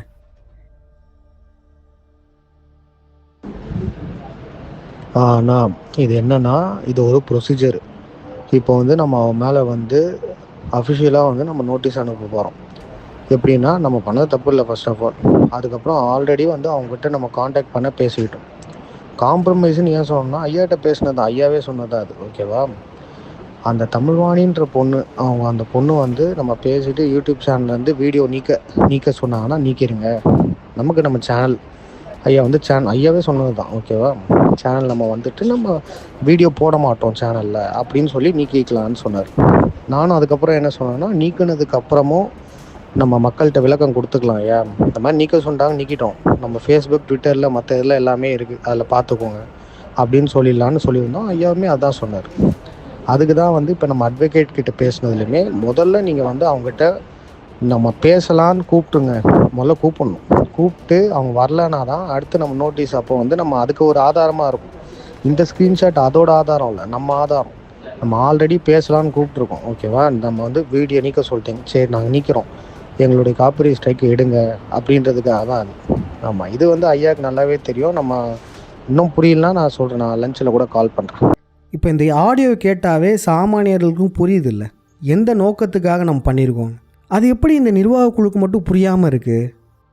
இவங்க அந்த சமயத்தில் நிர்வாக குழுவும் கிடையாது, ஆனால் இவங்க எல்லாரும் சேர்ந்து தான் டார்கெட் பண்ணி நான் செஞ்சதை தவறான செயல் மாதிரி சித்தரிச்சாங்க. இப்போ நம்ம சோஷியல் மீடியா பக்கங்கள் முடங்குச்சானா முடங்குச்சு தான். யூடியூப் பக்கம் முடங்குச்சு. ஏன் முடங்குச்சு? நம்ம சமரசம் இல்லாமல் பேசணும். ஏற்கனவே 5ஆம் தமிழர் சங்கம் சேனல் 1 வச்சுருந்தோம். அதுலேயும் சமரசம் இல்லாமல் பேசி முடங்குனதுனால தான் சேனல் 2 ஆரம்பித்தோம். இதுவும் முடங்கும். சேனல் 3 சேனல் 4 போயிட்டே இருப்போம். ஏன்னா நம்மளுடைய கருத்து அப்படிப்பட்ட கருத்து. இதுக்காக ஒருத்தரை சங்க அடிப்படை உறுப்பினர்லேருந்து தூக்க முடியுமா? யூடியூப் சேனல் இப்படி தான் போனது. தமிழ்வாணி மற்றும் போலிடாக்ஸ் விக்னேஷ் கார்ப்பரேட் கொடுத்ததுனால தான். இந்த ஃபேஸ்புக் இன்ஸ்டாகிராம் எப்படி போனதுன்னா, இந்த ராமன் எரிப்பு பிரச்சனையை ஃபேஸ்புக் அண்ட் இன்ஸ்டாகிராமில் அப்லோட் பண்ணது, அதை கவர்மெண்ட்டே டைரெக்டாக அந்த அக்கௌண்ட்டே தூக்கிடுச்சு. இந்த ராமனை எரித்தது கூட சோஷியல் மீடியாவில் அப்லோடு பண்ணும்போது என்கிட்ட யாருமே சொல்லலை. அந்த வீடியோ ஃபைனலைசேஷன் குரூப்லேயுமே அந்த வீடியோவை போடலை. எனக்கு இதை பற்றி தெரியவே தெரியாது. அப்லோடு ஆனதுக்கப்புறம் தான் எனக்கு தெரியும். எப்போயுமே ஒரு வீடியோ போடுறோன்னா ஃபைனலைசேஷன் குரூப்பில் போட்டு ஒப்புதல் வாங்கிட்டு தான் போடுவாங்க. ஆனால் இந்த விடயத்தில் எனக்கு எதுவுமே தெரியாது, என்ன மீறி போடப்பட்டது. அப்படி இருக்கும்போது நான் எப்படிங்க பொறுப்பாவேன்? வணக்கம். நான் 5ஆம் தமிழ் சங்கத்தில் போஸ்டர் டிசைன் ஒர்க்ஸ் பண்ணி கொடுத்துட்ருந்தேன். அந்த வீடியோ ரிலீஸ் ஆன சமயத்தில் இன்ஸ்டாகிராம், ஃபேஸ்புக், ட்விட்டர் போன்ற பேஜஸும் நானும் ஹேண்டில் பண்ணிகிட்டு இருந்தேன். அப்போ அந்த வீடியோ வந்து அந்த ஈவெண்ட் முடிஞ்சு அந்த வீடியோ வந்து குரூப்பில் போட்டு இதை வந்து டேக் பண்ணி என்னை அப்லோட் பண்ண சொல்லி போட்டிருந்தாங்க. யூஸ்வலாக இந்த வீடியோ வந்து வீடியோ ஃபைனலைசேஷன் ஒரு குரூப் இருக்குது. அந்த குரூப்பில் இதை டேப் போட்டு அதை வந்து ஃபைனலைஸ் ஆனதுக்கப்புறம் அந்த வீடியோவை அப்லோட் பண்ணிவிட்டு அதுக்கப்புறமா தான் சோஷியல் மீடியா பேஜஸ்க்கு அப்லோட் பண்ணுறதுக்கே சொல்லுவாங்க. ஆனால் இது ஆல்ரெடி யூடியூப்பில் அப்லோட் ஆனதுனால நான் இந்த வீடியோ வந்து ஃபைனலைஸ் ஆகிடுச்சு அப்படின்ற பட்சத்தில் அது போட சொல்லி டேக் பண்ணியிருந்தாலும் நான் இந்த வீடியோவை தூக்கி சோஷியல் மீடியா பேஜஸில் அப்லோட் பண்ணேன். ஆனால் இந்த வீடியோலையும் வந்து சேது இந்த வீடியோ வந்து டேக் பண்ணி போட சொல்லலை எனக்கு. நன்றி. திருப்பியும் கேட்குறேன், இந்த சோஷியல் மீடியா முடங்குது, அது நமக்கு அப்பப்போ முடங்கும். அதுக்காக ஒருத்தர் அடிப்படை உறுப்பினர்லேருந்து சங்கத்திலேருந்து தூக்குவீங்களா? அப்படி தூக்கணுன்னா இப்போ சங்கத்துடைய ட்விட்டர் சேனல் முடங்குச்சில்ல, நம்ம சங்கத்துடைய அஃபிஷியல் எக்ஸ் வலைத்தளம் இப்போ முடங்குச்சில்ல. இப்போ இதுக்கு யாரை தூக்க போகிறீங்க? இந்த நிர்வாக குழு மொத்தமாக தூக்க போகிறீங்களா, இல்லை குறிப்பிட்ட ஆட்களை தூக்க போகிறீங்களா? அதே போல் சங்கம் 3.0 சேனல் இப்போ ஒரு காப்பிரைட் ஸ்ட்ரைக் வந்திருக்குல்ல, அது வந்தனால தானே சேனல் 1 வீடியோ போட்டிருக்கீங்க. இப்போ இதில் ஒரு காப்பிரைட் ஸ்ட்ரைக் வர்றதுக்காக இதுக்கு யார் மேலே நடவடிக்கை எடுக்க போகிறீங்க? அப்போ இதுலேருந்து என்ன தெரியுதுன்னா, என்னை தூக்குறதுக்கு என்னென்னலாம் பொய் சொல்லணுமோ அந்த அளவுக்கு பொய் சொல்லி ஒரு கட்டமைப்பை உருவாக்கியிருக்காங்க. அப்போ இவங்க யார்? அதை பார்க்குறதுக்கு முன்னாடி நம்ம திருப்பியும் இந்த அறிக்கையை ஒரு வாட்டி பார்த்துரும், வேறு ஏதாச்சும் மிஸ் ஆயிடுச்சான்றதை பார்த்துரும். இங்கே பாருங்களேன், டில்லி பாபு ஐயா கிட்ட ஒரு ஆடியோ வாங்கி அவர் பெர்மிஷன் இல்லாமல் சங்கம் சேனலில் போட்டிருக்கேன். அது அவருக்கு வந்து ஒரு மிகப்பெரிய நெருக்கடியாக இருக்குது. ஏன்னா அவர் சென்ட்ரல் கவர்மெண்ட் ஜாபில் இருந்திருக்காரு, ட்ரெயின் லோக்கோ பைலட்டாக இருந்திருக்காரு. இதுக்கு விளக்கம் கொடுத்துடணும். டில்லி பாபு ஐயா கிட்ட ஆடியோலாம் வாங்கலை, அவர் இன்டர்வியூ கொடுத்தாரு. ஆடியோ இன்டர்வியூ, முகத்தை காட்டாமல் கூகுள் மீட்டில் பேசி இன்டர்வியூ கொடுத்தாரு. அந்த இன்டர்வியூவை எடிட் பண்ணதும் நான் கிடையாது, சங்கத்தில் எடிட்டராக இருந்த அரவிந்த் தான் எடிட் பண்ணார். அதுவுமே இந்த வீடியோ ஃபைனலைசேஷன் குரூப்பில் போட்டு தான் அந்த வீடியோ வெளியே வந்தது. அதுலேயே வசந்த் ஒன்று சொல்லியிருக்காரு பாருங்கள். நண்பா, இதில் வந்து வாய்ஸோட ஃப்ரீக்வன்சி லெவலில் கொஞ்சம் ஏற்றி கொஞ்சம் கட்ட குரல் மாரி காட்டிடலாம் நண்பா. ஏன்னா இவர் வாய்ஸ்ன்றது அவங்களுக்கு நல்லா தெளிவாக தெரிஞ்சிடும். கொஞ்சம் லைட்டாக கட்ட குரல் மாரி மாற்றிடலாம். அதை மட்டும் கொஞ்சம் பண்ணிவிட்டு திருப்பி போஸ்ட் பண்ணிடுங்க. அதாவது ஆடியோ கொஞ்சம் மாற்றிக்க சொல்கிறார், கொஞ்சம் வாய்ஸை வேறு மாதிரி மாற்ற சொல்கிறார். இது மாதிரி மாற்றி தான் வீடியோ வெளியிடப்பட்டது. அந்த வீடியோவை எடிட் பண்ணது அரவிந்த். வீடியோ ஃபைனலைசேஷன் குரூப்பில் நாங்கள் எல்லாருமே தான் இருந்தோம். அப்படி இருக்கும்போது நான் ஏதோ தனியாக திருடி பண்ண மாதிரி சொல்கிறாங்களே, இது என்ன விதத்தில் நியாயம்? இப்போ டில்லி பாபாயிட்டே நான் ஒரு கேள்வி கேட்கணுங்க. இந்த வீடியோ வெளியிட்டதுக்கப்புறம் அடுத்து 2வது நாள்னு நினைக்கிறேன், அப்போ எனக்கு ஃபோன் பண்ணார். ஃபோன் பண்ணிவிட்டு அவர் என்ன தெரியுமா சொன்னார்? சேது, இந்த ஆடியோவில் நான் சடங்கு நரபலிலாம் சொல்லியிருக்கேன், நான் ஆஃபீஸுக்கு போனேன்னே என்னை சுற்று போட்டாங்க, ஃபுல்லாக எல்லோரும் ஏன் இப்படி பேசணும்லாம் நிறைய பேர் கேட்டாங்க அப்படின்னு சொன்னார். நான் அப்படியே மழுப்பிட்டு வந்துட்டேன் அப்படின்னு சொன்னார். அப்போ அவருக்கு பிரச்சனை வந்தது உண்மைதான், இதை பொயின்லாம் நம்ம சொல்லலை. நான் அவர்கிட்ட கேட்குற கேள்வி என்னதுன்னா, ஏன் டில்லி பாபு ஐயா அந்த வீடியோவை தூக்க சொல்லலை? இவ்வளோ பெரிய பிரச்சனை வந்திருக்குல்ல, அந்த விழியம் போட்டு 1 வருஷம் ஆச்சு. 1 வருஷமாகவே ஏன் வீடியோவை தூக்க சொல்லலை? அதுக்கப்புறம் என்கிட்ட நார்மலாக தானே பேசிகிட்டு இருந்தார். அவ்வளோ பெரிய பிரச்சனை வந்தால் வீடியோவை தூக்க சொல்லியிருக்கலாம்ல, இல்லை குரலை மாற்றி போடுங்கன்னாச்சு சொல்லியிருக்கலாம்ல. ஏன் அவர் சொல்லலை? அவர் என்கிட்ட சொல்லி நான் சொல்லியும் கேட்கலனா ஐயா கிட்ட சொல்லினாச்சும் அந்த வீடியோவை தூக்கியிருக்கலாம்ல. ஏன் அந்த முயற்சியும் பண்ணலை? அப்போ இங்கே என்ன தெரிய வருது? இவருக்கு எங்கேயோ ஏதோ பிரச்சனை வந்திருக்கு, அதை கொண்டு வந்து என்னை சங்கத்தில் தூக்குறதுக்கு ஒரு பாயிண்ட்டாக எடுத்துகிட்டு வந்து எழுதியிருக்காங்க. முதல்ல இந்த பிரச்சனைக்கு யார் பொறுப்பேற்கணும்னா எல்லாரும் தான் பொறுப்பேற்கணும்.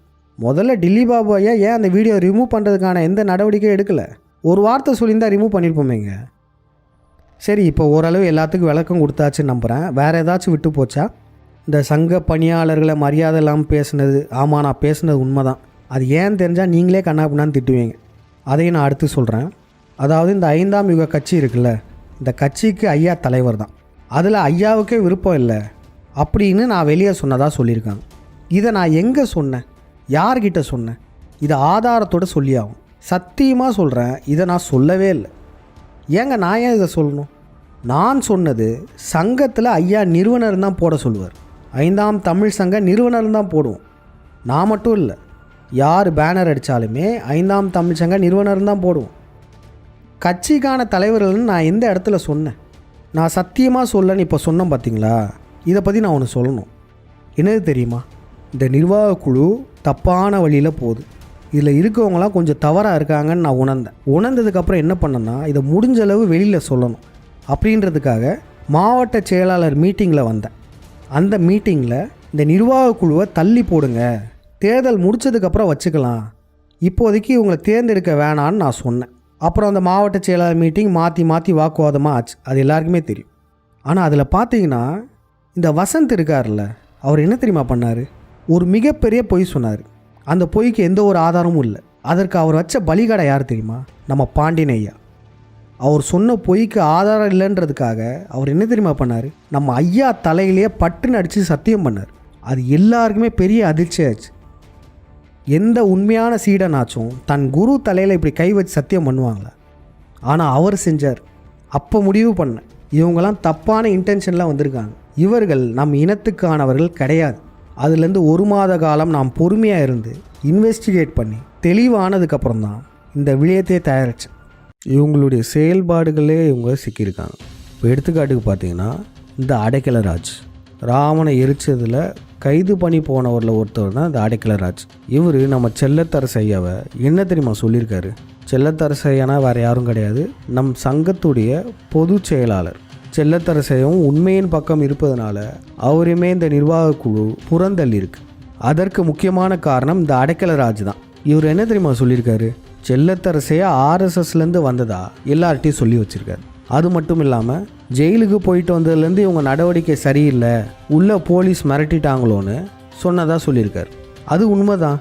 இவங்களுடைய நடவடிக்கை ஜெயிலுக்கு போயிட்டு வந்ததுலேருந்து ரொம்பவே மோசமாக தான் இருந்தது. அதுக்கு முன்னாடி சொன்னதை எடுத்துப்போம். ஏன் அடைக்கலராஜ் செல்லத்தரசையாவை ஆர்எஸ்எஸ்லேருந்து அனுப்பப்பட்டவன்னு சொல்லணும்? ஏன்னா எனக்கு செல்லத்தரசையாவை நல்லாவே தெரியும். திமுக கட்சியிலேருந்து வெளியே வந்தவருங்க. அவர் எப்படி ஆர்எஸ்எஸ்ன்னு சொன்னார்? இந்த சந்தேகத்தோடு தேடும்போது தான் நமக்கு தெரிய வந்தது, ஆர்எஸ்எஸ்க்கும் செல்லத்தரசையாகவும் சம்மந்தம் இல்லை. ஆனால் இந்த ஆர்எஸ்எஸ்க்கும் அடைக்கலராஜுக்குமே நெருங்கிய தொடர்பு இருக்குது. ஆமாம், அவர் அவ்வப்போது என்னுடைய மாமா சொன்ன கருத்து, என் மாமா சொன்னது தான் இப்படி பண்ணுறேன்னு சொல்லுவார். அப்படி அவர் மாமான்னு சொன்னார்ல, அவருடைய அக்கா வீட்டுக்கார், அவரும் அடைக்கலராஜு ரொம்ப க்ளோஸானவங்க தான். அப்படிப்பட்ட அவர் அக்கா வீட்டுக்கார் ஆர்எஸ்எஸ் பின்புலத்தில் உள்ளவர் தான்.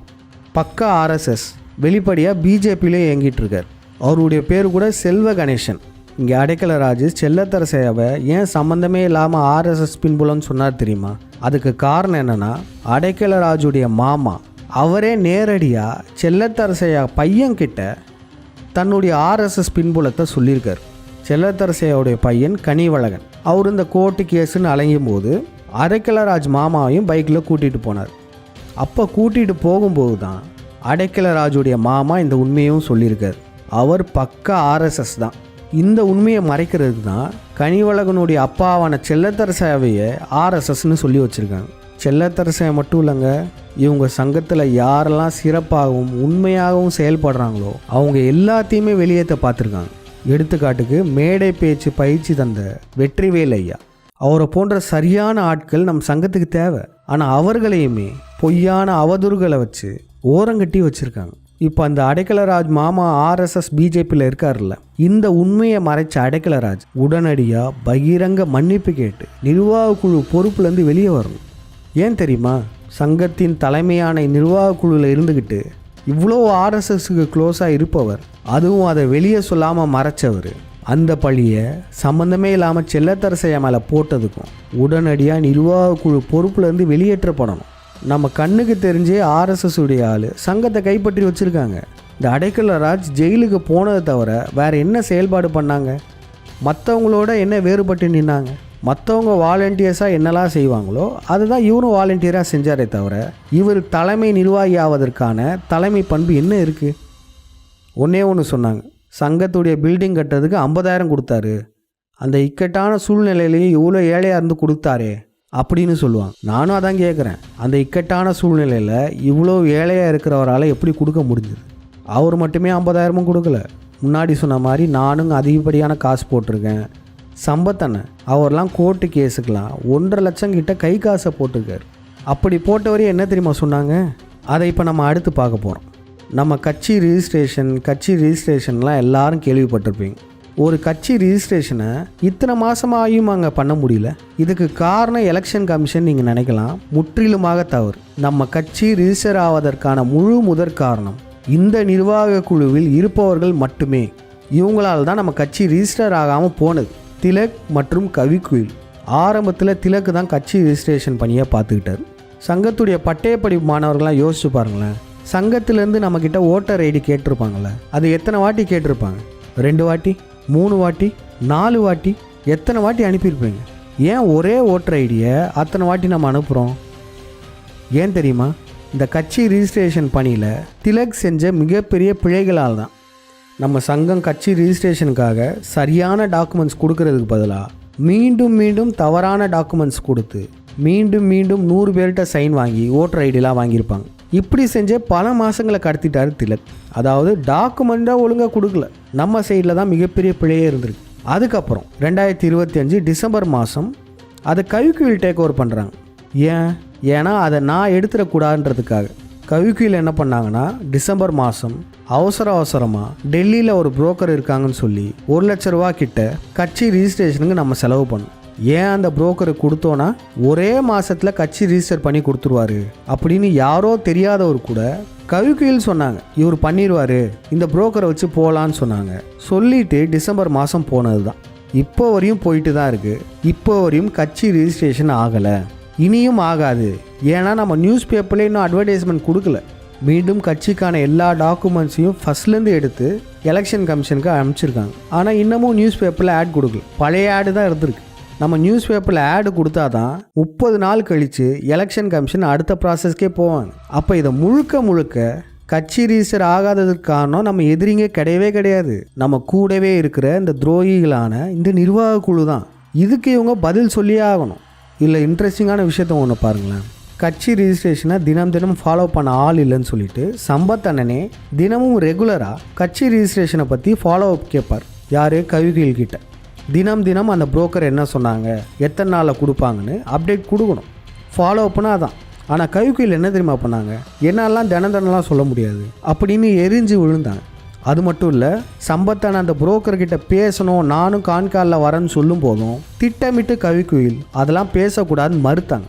அது மட்டும் இல்லை, சம்பத்தனை ஃபாலோ பண்ணக்கூடாது, மறுபடியும் ஃபாலோ பண்ணக்கூடாதுன்றதுக்காக எப்படி பேசி வச்சுருக்காங்க பாருங்களேன். சம்பத்தனை கட்சி ரிஜிஸ்ட்ரேஷனுக்கு அப்டேட் தான் கேட்டார்.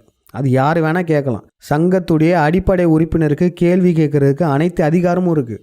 ஆனால் கேள்வி கேட்டதுக்காகவே இவங்க பதிலுக்கு என்ன தெரியுமா பண்ணாங்க, சம்பத்தனங்கிட்ட நீங்கள் என்ன பண்ணீங்க, உங்கள் மாவட்டத்தில் என்ன பண்ணீங்க, உங்கள் மாவட்டத்தை நீங்கள் பார்த்துக்கவே மாட்டீங்க, அந்த வேலைகள்லாம் பாருங்கள் அப்படின்னு அவரை கார்னர் பண்ணி அவ்வளோ பெரிய மெசேஜை போடுறாங்க. அப்போ இங்கே என்ன பிரச்சனைனா, கேள்வி கேட்டால் இவங்களுக்கு வலிக்குது.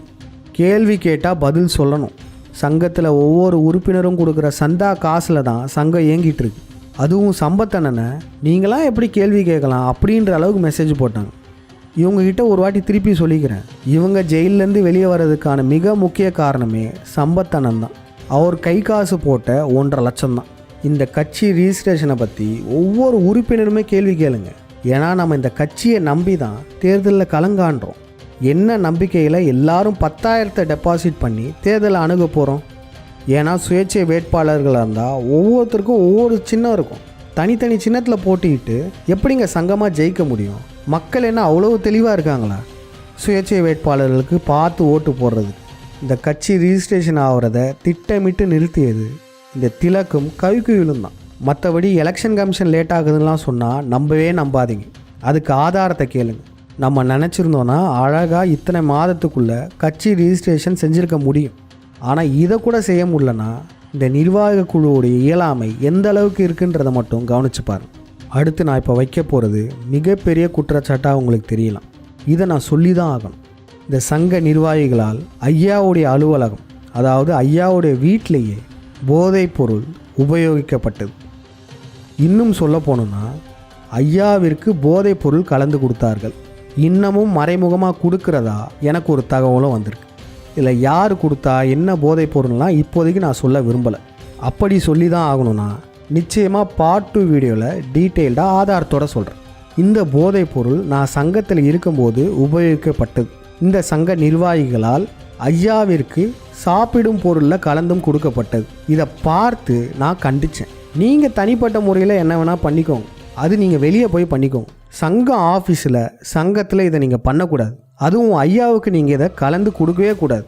ஏன்னா இந்த போதைப் பொருளில் யார் என்ன கலந்துருப்பா, எங்கேருந்து வருது, இது எதுவுமே நமக்கு தெரியாது. இதை போய் வயது முதிர்ந்த நம்ம ஐயாவுக்கு கொடுக்கறது மிகப்பெரிய தவறுன்னு சொல்லி இவங்கக்கிட்ட ஸ்ட்ரிக்டாக சொல்லி இதை நிப்பாட்டினது நான் தான். ஆனால் இங்கே என்ன நடந்திருக்குன்னா, நான் சொல்லியும் கூட மீண்டும் இதே தவறு நடந்திருக்கு. நம் சங்க பணியாளர் ஒருவருக்கு இந்த நிர்வாக குழுவில் சார்ந்தவர் ஐயாவுடைய வீட்டிலேயே திருப்பியும் போதைப் பொருள் கொடுத்துருக்காரு.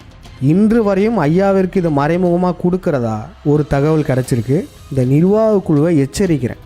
நம் ஐயாவின் உடல்நிலையில் ஏதாச்சும் பாதிப்பு ஏற்பட்டாலும் அதற்கு இவர்கள்தான் பொறுப்பு. ஐயா சேனலில் போய் பாருங்கள். ஐயாவுடைய ஆய்வு விழியங்கள்லாம் வந்து எத்தனை மாதங்கள் ஆச்சு.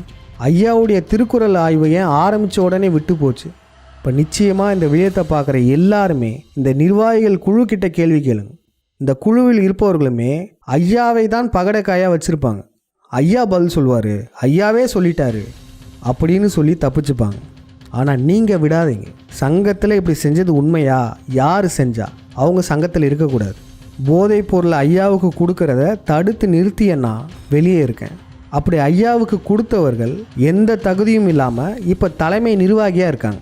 அதில் முக்கியமாக இந்த வசந்த கவிக்குயிலும் ஐயா வீட்டிலே இருக்காங்க. இது மிகப்பெரிய பிழைங்க. நம்ம தமிழர் மரபில் கல்யாணத்துக்கு முன்னாடி லிவ் இன் ரிலேஷன்ஷிப்பில் இருக்கிறது சரியா தப்பா? சொந்த அத்தை பொண்ணு மாமா பையனாக இருந்தாலுமே கல்யாணத்துக்கு முன்னாடி ஒரே வீட்டில் ஒன்றா ஒரே ரூமில் தூங்குவாங்களா? ஆனால் இவங்க செஞ்சிட்ருக்காங்க, அதுவும் ஐயா வீட்டில் ஐயாவுடைய மற்றொரு ரூமில். ஏங்க, திருமணம் ஆகாமல் எப்படி தினமும் ஒரே ரூமில் ஒன்றா தூங்குறீங்க? இது தனியாக வேறு எங்கேனாச்சும் பண்ணிங்கனாலும் யாரும் எதுவும் கேட்க போகிறது கிடையாது. ஆனால் இது ஏன் ஐயா வீட்டில் நடக்குது? இந்த வசந்த் கவிக்குள் செய்ததையுமே வெளியில் முதல்ல சொன்னது யார் தெரியுமா? அதே நிர்வாக குழுவில் இருக்கிற திலக் தான். இந்த திலக் மூலமாக தான் எனக்குமே தெரிய வந்தது. திலக் அரவிந்துக்கிட்டையும் கனிவழகன் கிட்டையும் இந்த மாதிரி வசந்த் கவிக்குள் செஞ்சிட்ருக்கதை சொல்லியிருக்காரு. அவங்க என்கிட்ட சொல்லியிருக்காங்க. நானுமே இதை நேரடியாக பார்த்து உறுதியும் படுத்தியாச்சு. திருமணத்துக்கு முன்னாடி கொடுத்தனம் நடத்துகிறாங்க, அது ஐயா வீட்டிலே நடத்தப்படுது. இப்போ இந்த சங்க பணியாளர்களை திட்டினன்னு சொன்னல, அது இதுக்கு தாங்க. அதாவது திலக்கு தான் இது எல்லாத்தையும் வெளியே சொன்னார். ஆனால் அவருக்கு எப்போ நிர்வாக குழுவில் ஒரு பதவி கிடச்சதோ அவருடைய பதவி ஆசைக்காக இந்த பழியை இன்னொருத்தர் மேலே போட்டார். அதுக்காக நான் திலக்கை திட்டினேன், ஃபோன் போட்டு திட்டினேன். ஆண்மை இருந்தால் உண்மையை சொல்லுங்கன்னு நான் சொல்லியிருப்பேன். அது கால் ரெக்கார்டு கூட இருந்திருக்கும். இதை வச்சு தான் சொன்னேன். அந்த கால் ரெக்கார்டாக ஃபுல்லாக கேட்டீங்கன்னா கூட தெரியும். நான் தான் ஒத்துக்கிறேனே. அதுக்கப்புறம் நான் தீனாவையும் திட்டியிருக்கேன். அவரை சத்தம் போட்டந்தான். காரணம் என்ன? கேரள முதலியான தீனா சங்கத்தின் பணியாளராக சேர்ந்து 5 மாதம் கூட ஆகலை. அதுக்குள்ளேயே நிர்வாக பதவிக்கு ஆசைப்படுறது. எந்த ஒரு தகுதியும் இல்லை. பட்டய படிப்புக்கு வரல, ஒரு கிளாஸ் கூட அட்டன் பண்ணலை, எந்த ஒரு களத்தில் உள்ள பிரச்சனைக்குமே வரல. அப்போ பட்டய படிப்பு வந்தவங்களாம் முட்டாள்களா? எந்த ஒரு தகுதியுமே இல்லாமல் பணியாளராக வந்ததுனாலேயே இப்போ அவர் நிர்வாகியாக இருக்கார். இதுக்காக நான் கோவப்பட்டு திட்டினந்தான். நான் ஒத்துக்கிறேன். நெப்போலியன் அப்புறம் தான் சங்கத்தில் பணியாளராக சேர்ந்து சில மாதங்கள் தான் ஆகுது. வீடியோ எடிட்டராக சேர்ந்தவர் இப்போ என்னவா இருக்கார்? அந்த வேலையை விட்டுட்டு நிர்வாகின்ற பேரில் இருக்கார். அப்போ இதில் உள்ள எல்லா ஆட்களுமே சரியில்லாத ஆட்களாக இருந்திருக்காங்க. உள்ளே வரும்போது வேறு மாதிரி இருந்திருக்காங்க. அவங்களுக்கு அதிகாரம் கிடைச்சதுக்கப்புறம் வேறு மாதிரி நடந்துக்கிறாங்க. முக்கியமாக இந்த கவிக்குயில் பற்றியும் இன்னும் ஒன்று சொல்லணும். அதையுமே நான் இப்போ ஓப்பனாக சொல்ல விரும்பலை. அவங்க ஒரு பெண்ணுன்றதுக்காக. கவிக்குயில் அவர்கள் சங்கத்துக்கு உள்ளே இருக்கும்போதே அவங்களுடைய தனிப்பட்ட வாழ்க்கையில் ஒழுக்கமில்லாமல் நடந்திருக்காங்க. இது ஒரு அபாண்ட குற்றச்சாட்டு, ஒரு பொண்ணை இப்படி சொல்கிற அப்படின்லாம் அவங்க ட்ரிகர் பண்ணலாம். அதுக்கெல்லாம் நான் பயப்படுற ஆள் கிடையாது. இந்த உண்மையை சொல்ல வேண்டிய கட்டாயம், உண்மையை சொல்லி தான் ஆகணும். இவர்கள் தனிப்பட்ட வாழ்வில் ஒழுக்கம் இல்லாமல் இருந்திருக்காங்க. அதை வசந்த் என்கிட்டையும் அரவிந்த் கிட்டையுமே சொல்லி வச்சுருக்கார். வேணும்னா பார்ட் 2 வீடியோவில் தெளிவாக சொல்லவும் தயார். அந்த அருவருக்கத்தக்க விஷயத்தை நான் இப்போ சொல்ல விரும்பலை. இப்போ நான் அந்த வீடியோத்தில் சொன்னல, இது எல்லாமே இந்த நிர்வாக குழுட்ட நீங்கள் கேட்கும்போது ரொம்ப எச்சரிக்கையாக இருக்கணும். எமோஷ்னலாக பேசி தப்பிக்க பார்ப்பாங்க. ஒரு பறையரே இப்படி சொல்லிட்டாங்களே, இல்லை ஒரு பொண்ணையே இப்படி சொல்லிட்டாங்களே அப்படின்னு எமோஷ்னலாக பேசி தப்பிப்பாங்க. உஷாராக இருங்க. அப்புறம் எல்லாத்துக்கும் ஐயா பதில் சொல்லுவார், ஐயாவே எல்லாம் சொல்லிட்டாரு, எல்லாம் கலைஞ்சு போங்க அப்படின்னு சொல்லியும் ஐயாவை வச்சே முடிக்க பார்ப்பாங்க. எச்சரிக்கையாக இருங்க. மேலும் இந்த நிர்வாக குழுக்கு நான் ஒன்று சொல்லிக்கிறேன். இனியும் என் மேலே ஏதாச்சும் அவதூறு சொன்னீங்கன்னா, நான் செய்யாத தப்பை நீங்கள் சொன்னீங்கன்னா, இப்போ நான் இங்கே மேலோட்டமாக பேசின ஒரு சில விடயங்களை டீட்டெயில்டாக பேச வேண்டியதாக இருக்கும். சரி, இவ்வளோ மெனக்கெட்டு என்னை தூக்க பார்த்துருக்காங்களே, அப்படி நான் என்ன பண்ணியிருக்கேன்னு பார்த்துருவோமா?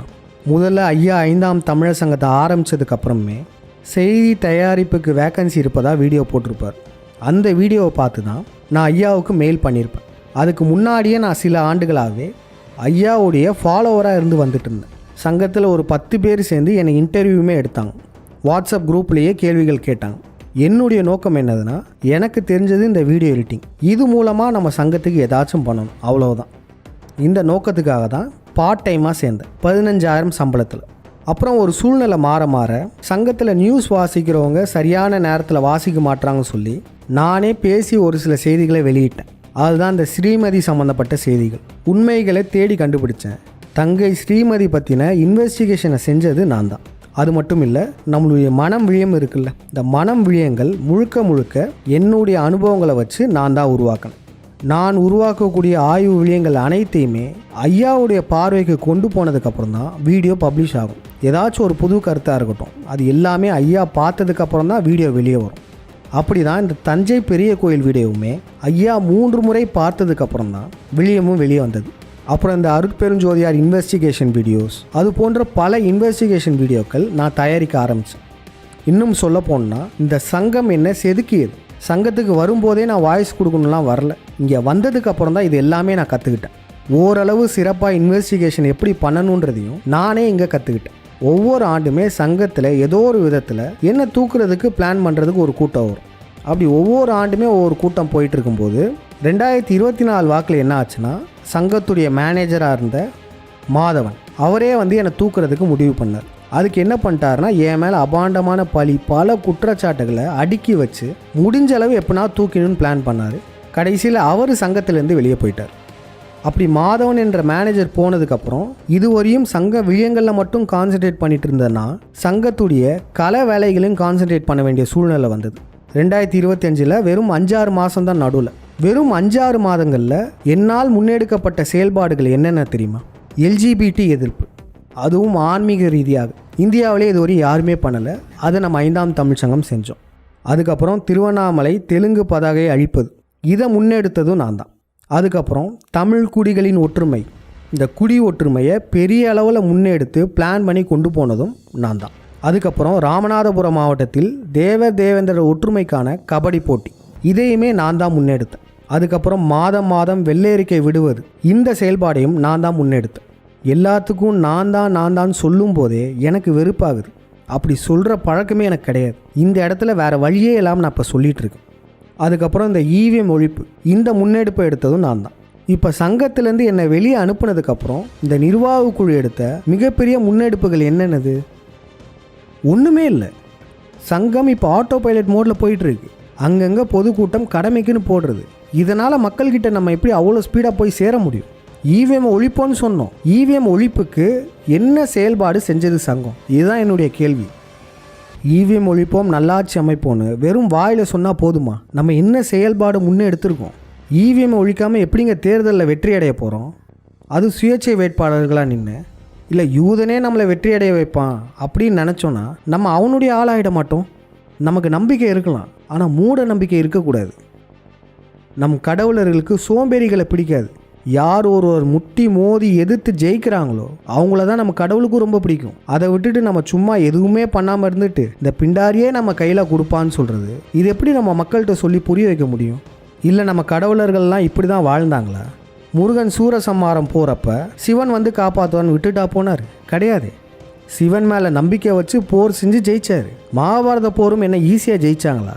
இல்லை வந்து நம்ம கடவுளர்கள்லாம் காப்பாற்றுவான்னு கிருஷ்ணர் அமைதியாக இருந்தாரா? கிடையாது. நாம் களத்தில் கடினப்பட்டு உழைத்தால்தான் அதற்கான பலன் கிடைக்கும். இல்லை நான் இப்படி தான் உழைப்பேன், பெருசாக எந்த வளர்ச்சிக்கான எந்த முன்னெடுப்பும் எடுக்க மாட்டேன், இந்த பிண்டாரிகளே நம்ம கையில் கொடுத்துருவாங்கன்னு சொல்கிறது உண்மையில் மக்களை மூட நம்பிக்கைக்கு நம்ம கொண்டு போயிட்டுருக்கோம். இப்போ நான் சொன்ன அனைத்து விடயங்களுமே பாண்டியனையாவிற்கே தெரியாமல் தான் இவங்க செஞ்சதாக நான் நம்புகிறேன். அதனால தான் இந்த விழயத்தையும் நான் உருவாக்குனேன். இந்த விழயத்தை பாண்டியன் ஐயாவுமே பார்க்கணும். பாண்டியன் ஐயா என்னை திட்டி வீடியோ போட்டாலும் பரவாயில்ல, என்னதான் இருந்தாலும் அவர் என்னுடைய குருநாதர். அவர் எனக்கு சொல்லி கொடுத்தது தான் நான் இப்போ செஞ்சிட்ருக்கேன். யார் தவறு செய்தாலும் கேள்வி கேட்கணும், எந்த இடத்துலையும் சமரசம் ஆயிடக்கூடாது. அதை தான் நான் செஞ்சிட்ருக்கேன். ஆனால் இப்போ சங்கம் என்ன ஆயிருக்கு? சமரசம் ஆயிருக்கு. அதற்கு ஒரு எடுத்துக்காட்டு என்ன தெரியுமா? இனி சங்கத்தில் இருக்கிறவங்க போஸ்டர்லேயோ பேனர்லேயோ இல்லை மேடை பேச்சுலேயோ பேருக்கு பின்னாடி சாதி பேரை போடக்கூடாதுன்னு சொல்லி வச்சுருக்காங்க. இதை ஒரு ரூலாகவே ஆக்கியிருக்காங்க. நம்ம மற்ற கட்சிகளிடமிருந்து கொஞ்சமாச்சும் வேறுபட்டு இருப்பதற்கு இது போன்ற செயல்பாடு தான் காரணமாக இருந்தது. நம்ம பேருக்கு பின்னாடி குடி பேரை போடுறது. இப்போ அதை போடக்கூடாதுன்னு சொல்லியிருக்காங்கன்னா இவங்களாம் யார்? எப்படி இந்த முடிவுக்கு வந்தாங்க? சங்கத்துடைய அடிப்படையே அதானுங்க. நம்ம ஐயாவே விழயத்தில் என்ன சொல்லியிருக்காரு? பேருக்கு பின்னால் சாதி பேரை போடுங்கன்னு தானே சொல்லியிருக்காரு. இப்போ எப்படி இது மாற்றப்பட்டுச்சு? இங்கே சங்கம் சமரசம் ஆகுது. அது எதிர்த்து நாம் அனைவருமே கேள்வி கேட்கணும். இப்போ நான் இந்த விழயத்தில் கேட்ட அனைத்து கேள்விகளையும் இந்த நிர்வாக குழுவை பார்த்து கேட்க வேண்டும். இந்த தலைமைகள் இதற்கு பதில் சொல்லியே ஆகணும். இப்போ எனக்கு நடந்த இந்த நிகழ்வு மூலமாகவும் நான் உணர்ந்தது என்னதுன்னா, நான் எந்த இடத்துலையும் தப்பாக போகல, எல்லா இடத்துலையும் நான் சரியாக தான் இருந்திருக்கேன். என் குருநாதர் பாண்டியனையாவுடைய ட்ரைனிங் அப்படி. இப்படி எந்த ஒரு தவறுமே செய்யாத என்ன சங்கத்தின் அடிப்படை உறுப்பினர்லேருந்தே நீக்கிறாங்கன்னா, சங்கத்தை அடுத்த கட்டத்துக்கு கொண்டு போகாமல் தேக்கி வைக்கிறாங்கன்னா, கட்சியை ரிஜிஸ்டர் பண்ணாமல் ஸ்டாப் பண்ணி வைக்கிறாங்கன்னா, தனிப்பட்ட வாழ்க்கையில் ஒழுக்கம் கெட்டு இருக்காங்கன்னா, இவங்கெல்லாம் யார்? இதற்கான பதில் நாம் கேள்வி கேட்பதால் கிடைக்கும். அனைவரும் கேள்வி கேளுங்கள். இப்போ நான் அடுத்து என்ன பண்ண போகிறேன்னு எனக்கு தெரியல. 4-5 வருடமாக நான் சங்கத்தில் இருக்கேன். எந்த ஒரு தப்பும் செய்யாமல் நான் வெளியேற்றப்பட்டேன். ஆனால் ஒன்று மட்டும் சொல்லிக்கிறேன், இனியும் நான் சமரசம் இல்லாமல் தான் பயணிப்பேன். நம் கடவுளர்கள் உருவாக்கி தரக்கூடிய பாதையில் நான் பயணிக்க தயாராக இருக்கேன். இன்னும் வீறு கொண்டு வேகமாக தமிழ் தேசியத்தில் செயல்படுவேன். இவ்வளோ நேரம் இந்த விழயத்தை பார்த்த அனைவருக்குமே நன்றி, வணக்கம்.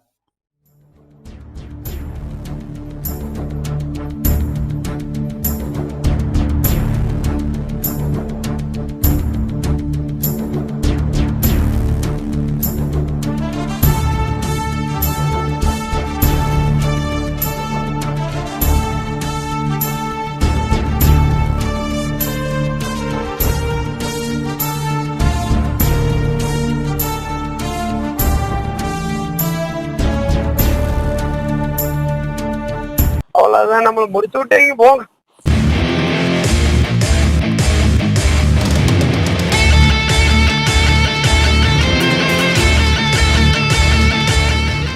ஊர்ல சக்கர பாண்டியா இருக்கிறவன சனியை புடிச்ச பாண்டியா மாத்தி ஊர்ல 7 தலைமுறையா இருக்கிறவன எங்கிருந்து விரட்டு வேறு பாண்டியோட பேரை வெட்டி வெல்லணும்னா சவால்.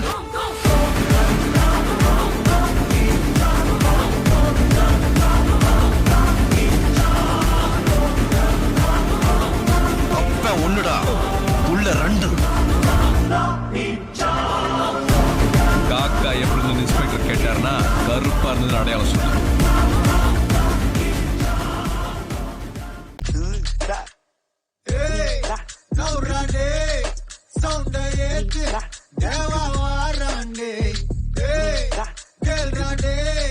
கேள்வி கேட்டு உசுர வாங்காதே கேட்டுக்கோ